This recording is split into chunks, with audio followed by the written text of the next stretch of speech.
innovation would then be the kind of emergence of hedge fund industry, because while passive management is interesting and it allows you to follow the market and potentially beat the market marginally, there was a kind of a consumer appetite for better returns, more innovative investment vehicles, and given certain changes in the economy and in regulatory frameworks, it kind of provided this kind of opportunity for innovation within the industry, which has led to the emergence of the hedge fund industry.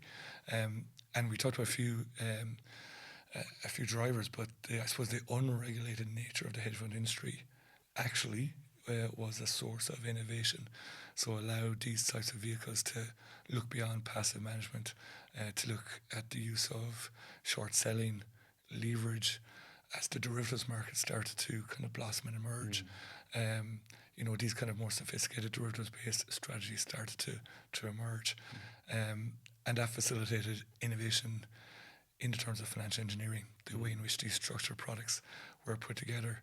And of course, what's interesting is that innovation, while it was extremely exciting and provided opportunities for high wealth individuals to kind of go beyond passive strategies, we ultimately know that it brought us to a very dark place in terms of the credit crisis and the financial crisis. So again, we'll explore a little bit later in the podcast around the role of regulation.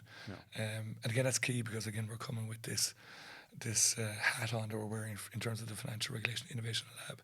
So we'd like to explore that a little bit further. But I do think the hedge fund product market innovation was another step change in this evolution of the investment industry. I'm thinking here in terms of fintech innovation, but I mean the US is quite dominant in that space. I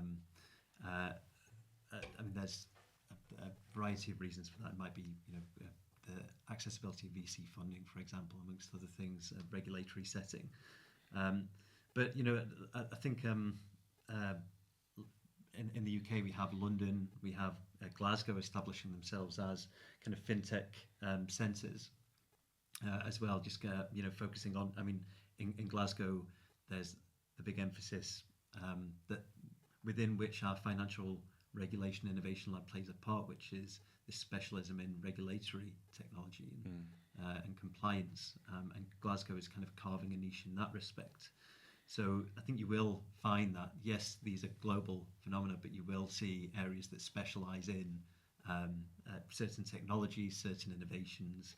The Middle East, for example, in crypto, you had quite a lot of innovation going on there because of the regulatory environment. So, I think globally you'll see familiar trends, but you will see cities and regions giving themselves their own identity and carving their own niche.